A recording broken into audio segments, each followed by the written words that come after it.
What is up, everybody? So, Reverse TV here today, and I found a very interesting article on GameFAQs. It is about how a lifelong PlayStation fan got an Xbox Series X over the PS5. Now, when I first hear this, it's kind of like this is pretty cool, but why can't you just buy both eventually? Like, why does it have to be one or the other? Why can't you just buy both? But the post is from the pen of Joe Mang of Android Central fame. He says, all my life, I've considered myself to be a pretty devoted PlayStation fan. PlayStation has always been the platform I gravitated towards, so buying an Xbox Series X in place of it didn't seem to be a likely scenario. Fast forward to December, however, and I currently have an Xbox Series X hooked up to my living room TV with no PS5 in sight. And you know what? I couldn't be happier. I know that's a blasphemous statement coming from a self-proclaimed PlayStation fanboy, so let me explain myself. I'd love to pick up a PS5 in a year or two and check out some of Sony's best PS5 games, but when it comes to the gaming console I'd be calling home this generation is going to be the Series X. The X value and simplicity being the console are truly remarkable, and the best part is that those things are only going to get better, in the upcoming years. More Game Pass praise and well deserved. And so this is the actual article on AndroidCentral.com. So yeah, a lot of people I guess are switching over to the Xbox side of this generation. So I bought the PS5 at the start. I bought the PS5 already.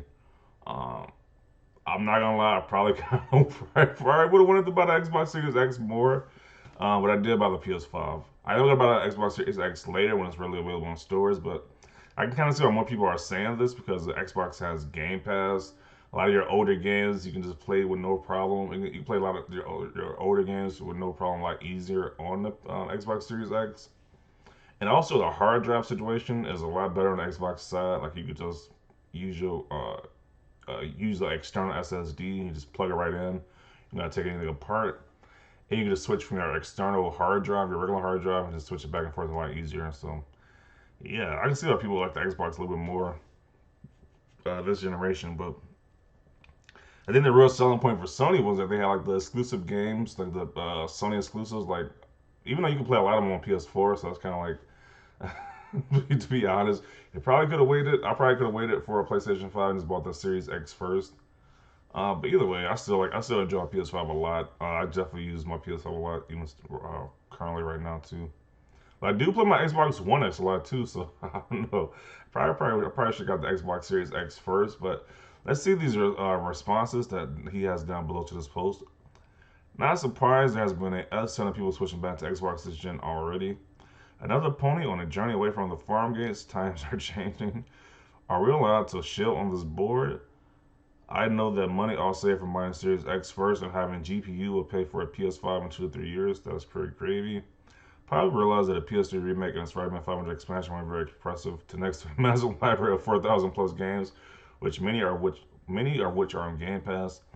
Oh, yeah, so he's talking about the PS3 remake, which is referring to Demon Souls. It's kind of like true. Like if you play the PS3 version of Demon Souls, it's like you sure you just want to replay the game again, but it's kind of the same game. It's just better graphics. The graphics are a lot updated with a fast loading time. And then the Spider-Man 5-hour expansion he's referring to Spider-Man Miles Morales. That game is definitely short, but it's kind of cool that it's short too. I don't know if it's 5 hours short. I'm not thinking about that. It might be exaggerating with the 5 hours, but yeah, that game is very short though.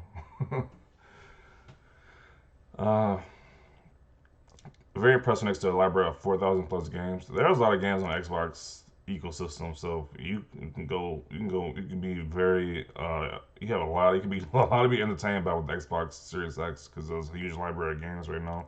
Especially with Game Pass, you get all these games. You get like 100 plus games for $10, $10 a month, which is very amazing. This is me, lifelong Sony guy. Bought a Series X for Game Pass because you can finance it. I think you can finance both of them. Oh, I was just talking about some Microsoft. I think yeah, but you can finance a PS5 too when they have those in stock from GameStop as well too. GameStop has a finance plan for that as well too. Longtime Sony fan bought a Series S because of Game Pass hype. Game Pass is overrated. Game Pass is overrated. Okay, I don't regret it as I just wanted to play Lost Odyssey and Conquer, but the value of Game Pass is always blown out of proportion. Oh look, 7-0 FIFA, 7-0 Madden.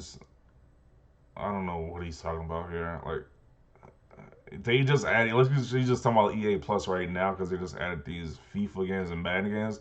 But before, it was like Game Pass was still worth it. I was like, sure, you ain't gonna play the Madden games or the FIFA games or the NHL games.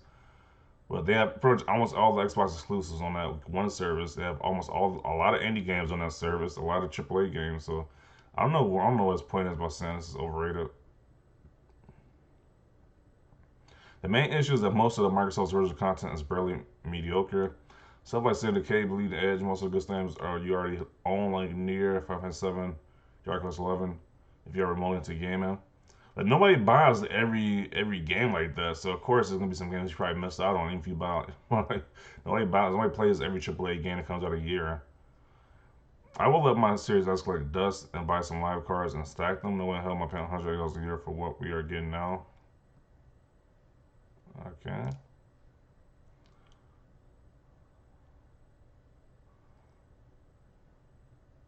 I love my 360, but the first connect with Xbox One drove me to buy a PS4. I don't want a camera in my home, and this gen a mixture of Game Pass and Xbox Dev mode made me cancel my PS5 pre-order and order Series X. Dev mode is amazing and worth every penny. I think with Dev mode that allows you to play like emulated games as well too. I believe that's what that's referring to.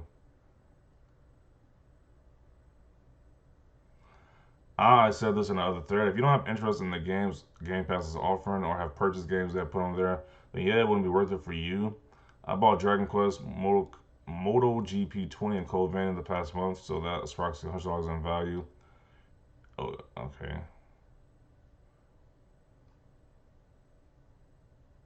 I'm tired of posting BS. How do you do I?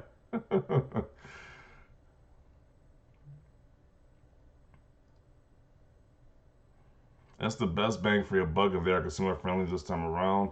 That's where I go. I have every single Sony console, but I'm not a fanboy. I had a 360 because it was better. Got a PS3 when Last of Us came out and Uncharted 2 came out and enjoyed it late cycle. Skipped Xbox One and got a PS4 Pro. Then back on Series X now is because of better hardware and features with plenty of games to come. When PS5 kinks are worked out, with one terabyte SSD and more exclusives, I'll get another. I don't understand how people just say you just gotta pick one. Why not pick both? Why not buy both? It's like why do people just gotta pick one side? It's so weird. I mean, it's only when they're really available, sure, because it's not really available now in stores either console. So, but when they're really available, why not just buy both? It's like why do you have to pick a side? It's so weird. This is 15 pages long. Jeez, how long is this video? Okay, I keep going for a little bit longer. Honestly, that's how I feel about PC gaming. Sure, the graphics are amazing, but it's like, is it 1 or 2K worth it? Nah, exactly. I want to spend like at least $2,000 on a PC, on a gaming PC that's like better than my console. Um, no way in hell would I pay $108 a year for what we're getting now. You sound like Game Pass. Is it $108 a year? Is it really? Unless it's on like the $15 a month one. I don't know if it's. I guess it's that much. I don't know. Then don't genius. As someone who doesn't like rushing through games, Game Pass isn't exactly fantastic value for me either. But surely there will be months I want to subscribe, and then I will games I would not buy, do not want to play. Yeah, you can cancel your Game Pass subscription if you want to use it. Like as a person who does buy a lot of games, like I'll do buy a lot of games, but it's not like all those indie games or some Game Pass I've never played, so that's worth me getting a subscription fee for. But I do have a huge backlog as well too, so I kind of want to pay that subscription fee. So I kind of give up people. Some people don't like Game Pass, but for the general audience who doesn't buy a lot of games, then Game Pass is amazing. If you don't buy a lot of games each year, then Game Pass is an amazing service. But if you do buy a lot of games, then Game Pass is probably not worth it for you, unless you just don't play the exclusive games day one for $10. Well, let's go back to the post. I don't take issue with Xbox itself, but I have Game Pass for PC. And just like everything else, games don't stay on the service. Why would all the games stay on the service? Like, why? If you really want to play that game, why don't you just play it when they have it on the service? Why are you postponing it? Okay, I don't get it. I don't get that point right there. He says all games will stay on the service. Okay, it's like if you really want to play the game, just play the game while it's on the service. They're not supposed to stay on. They're not supposed to all stay on the service. It's supposed to be like the Netflix of video games. All movies don't stay on Netflix unless it's like a Netflix exclusive. So I don't get what that point was he made with that. I mean, yeah, he introduced me to Blair Witch, but months later it was free from Epic. Basically, Game Pass offers a lot of filler crap and games that will eventually be free elsewhere. You don't know if they're gonna be free though. Like, what the hell? How do you know they're gonna be free games?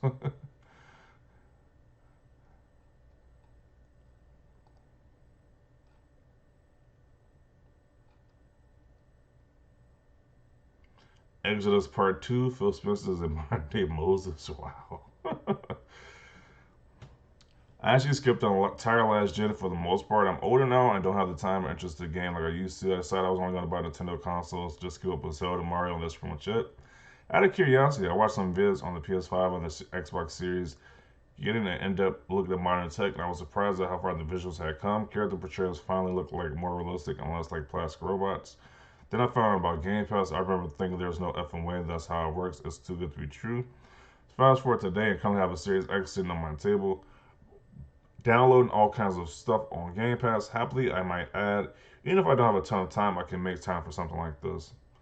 Yeah, so Xbox is getting a lot of people back into the game or making them transfer to different to the Xbox ecosystem once again. So these are a lot of replies. Like I said, this is 15 pages worth of replies, so you can read on your own if you want to. I'm just gonna cut the video off right here because there's a lot of replies. But yeah, it's definitely like a lot of people who bought a PS4 last generation are switching over to buy Xbox this generation because of Game Pass, the Xbox ecosystem, Xbox exclusive games. So yeah, that's pretty cool.